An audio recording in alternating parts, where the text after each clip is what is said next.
प्यारे बच्चों, हम पिछले क्लास में गज़ल सितारों से आगे के अशआर पर चर्चा कर रहे थे। 2 अशआर पर हम चर्चा कर चुके हैं, है ना? हाँ, चलिए अब तीसरा शेर की तरफ। क्या है तीसरा शेर? क्या है? अगर खो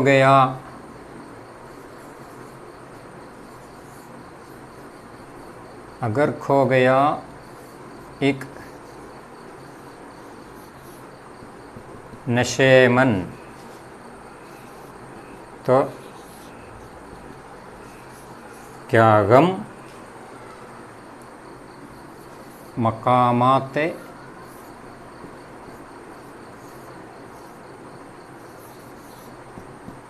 आहोफुगा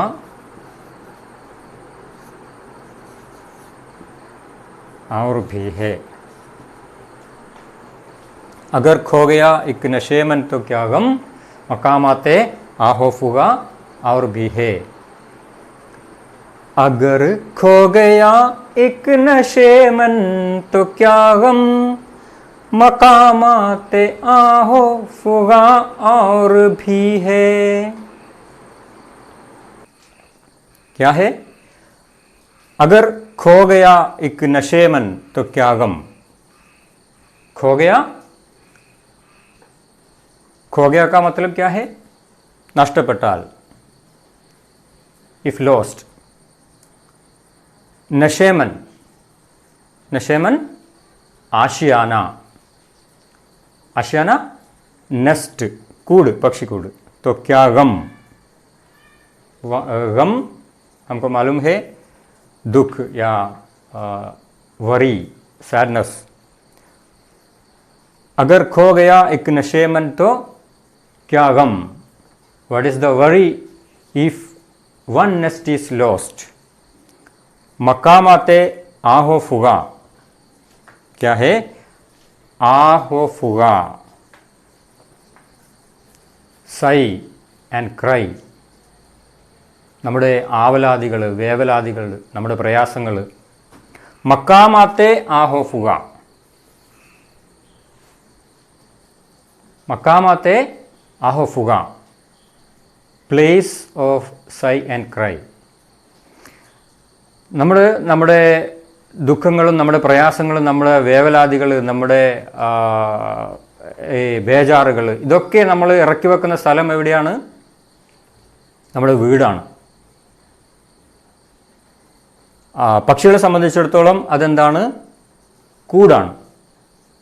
അപ്പോൾ ഇത് ഇക്ബാൽ ഈ മക്കാമാത്തെ ആഹോഫുക എന്ന വാക്കുകൊണ്ട് ഉദ്ദേശിക്കുന്നത് നമ്മുടെ വീടാണ്. പക്ഷികളെ സംബന്ധിച്ചിടത്തോളം അത് കൂടാണ്. ഔർ ബിഹേ, ഇനിയുമുണ്ട്.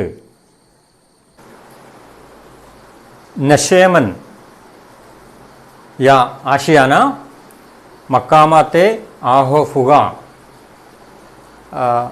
വീട് അല്ലെങ്കിൽ കൂട്. ഈ വാക്കുകളൊക്കെ ഇക്ബാൽ ഉപയോഗിക്കുന്നത് യഥാർത്ഥത്തിൽ നമ്മുടെ ലക്ഷ്യം എന്നുള്ള അർത്ഥത്തിലാണ്. മനസ്സിലായല്ലോ?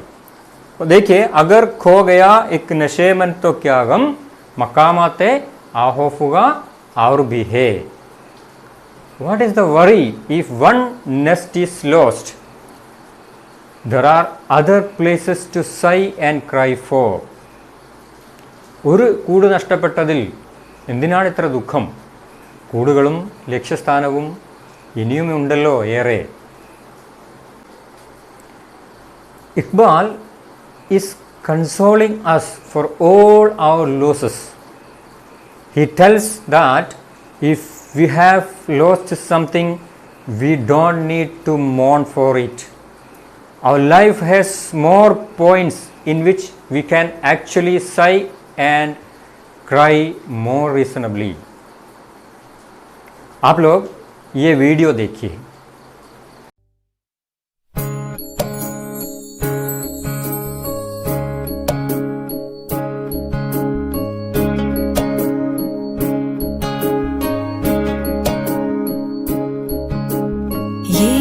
कहो खुदा से मेरी मुश्किलें बड़ी हैं, ये मत कहो खुदा से मेरी मुश्किलें बड़ी हैं, ये मुश्किलों से कह दो मेरा खुदा बड़ा है। आती है आंधियां तो कर उनका खैर मकदम, आती है आंधियां तो कर उनका खैर मकदम, तूफान से ही तो लड़ने खुदा ने तुझे गढ़ा है। ये मत कहो खुदा से मेरी मुश्किलें बड़ी हैं, ये मुश्किलों से कह दो मेरा खुदा बड़ा है, मेरा खुदा बड़ा है, मेरा खुदा बड़ा है।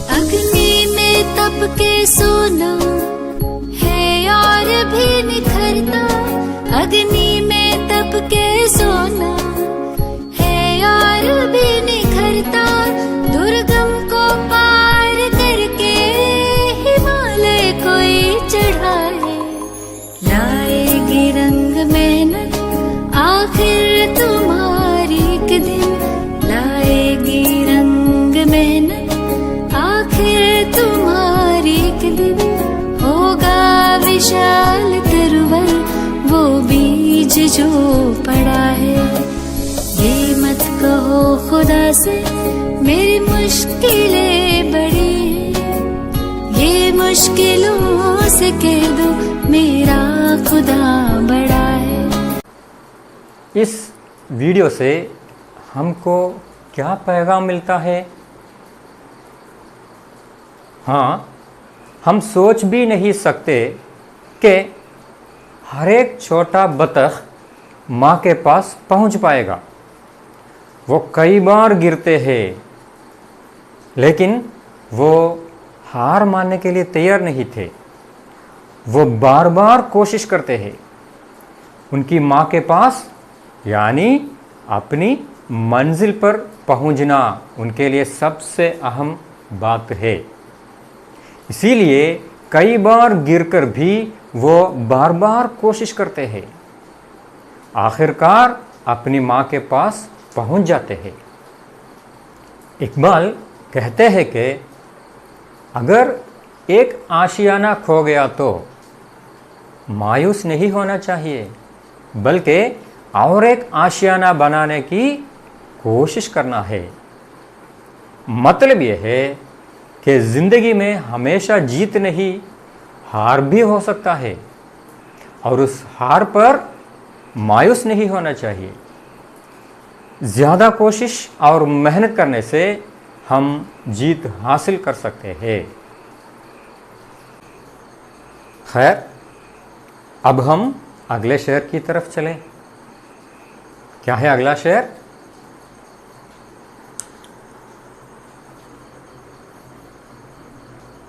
तू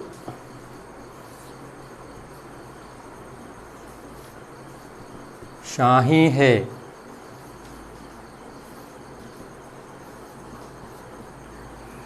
परवाज़ है, काम तेरा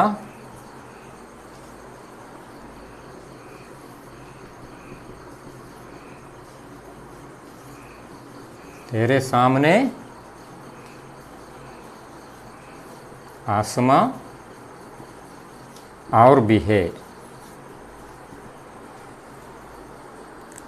तू शाही है, परवाज़ है, काम तेरा, तेरे सामने आसमां और भी है। तू शाही है, परवाज़ है, काम तेरा, तेरे सामने आसमां और भी है। ये इकबाल का एक बहुत मशहूर शेर है। दिस इज वेरी फेमस शेर ऑफ अल्लामा इकबाल। बड़े बड़े मुकर्रिर अपनी तकरीरों में इस शेर का जिक्र किया करते हैं। Many motivation speakers quote this शेर इन देयर स्पीचेस। देखिए इसका मफहूम क्या है। तो शाहीन है, शाहीन क्या है? ഫാൽക്കൺ, ഈഗിൾ, മലയാളത്തിൽ രാജാളിപ്പക്ഷി എന്ന് പറയും. എന്താണ് ഈ പക്ഷിയുടെ പ്രത്യേകത? कहा जाता है कि ये सबसे ऊंचा उड़ता है, ഏറ്റവും ഉയരത്തിൽ പറക്കുന്ന പക്ഷിയാണ് എന്നാണ് പൊതുവെ പറയപ്പെടുന്നത്. പർവാസ് ഹേ കാം തേര, പറക്കലാണ് നിൻ്റെ ജോലി, നിൻ്റെ ദൗത്യം. तेरे सामने आसमां और भी है, तेरे सामने आसमां और भी है, നിൻ്റെ മുന്നിൽ ആകാശങ്ങൾ ഇനിയുമുണ്ട്. You are a falcon, flight is your vocation, you have other skies stretching before you. നീ ഒരു രാജാളിപ്പക്ഷിയാണ്, പറക്കലാണ് നിൻ്റെ ദൗത്യം, നിൻ്റെ മുന്നിൽ ആകാശങ്ങൾ ഇനിയുമുണ്ട്. तो ये लफ्ज़ शाहीन, शाहीन, ये लफ्ज़ शाहीन को बड़ी अहमियत है. इकबाल ये लफ्ज़ हिंदुस्तान के नौजवानों के लिए एक अलामत के तौर पर इस्तेमाल करते हैं. Iqbal uses the word Shaheen as a symbol for Indian youth. He calls us a falcon and says that only struggle is on our shoulders and sky is not the limit for us. There are more skies that we need to discover. It can be explained in terms of our dream destinations. When we reach there, we should not sit there as we have found what we wanted. We need to keep on struggling hard to find better and better. The quest of better has no end to it, and we should not let it end too. Iqbal इस शेर में हमें शाही पुकारते हैं और कहते हैं कि हमारा काम ऊपर से ऊपर उड़ना है. आसमां हमारे लिए कोई हद नहीं है, हमारे सामने कई आसमां और भी है. एक मंजिल पर पहुंचने के बाद ये मत सोचना चाहिए कि हम वहां पहुंच गए हैं जहां हमको पहुंचना था. शायर ये पैगाम देना चाहते हैं कि हमेशा ऊंची मंजिल पर पहुंचने के लिए कोशिश करना है. एपीजे अब्दुल कलाम ने एक बार कहा था, क्या कहा था? Small aim is a crime, छोटा मकसद एक जुर्म है. तो बच्चों, इकबाल के इस शेर को अपनी ज़िंदगी में अमल में लाने की कोशिश कीजिए. आप अपनी ज़िंदगी के मकसद पर ज़रूर पहुंच जाएंगे, आप अपनी ज़िंदगी में ज़रूर कामयाब हो जाएंगे. ओके, बाकी शेर पर हम अगले क्लास में चर्चा करेंगे. शुक्रिया.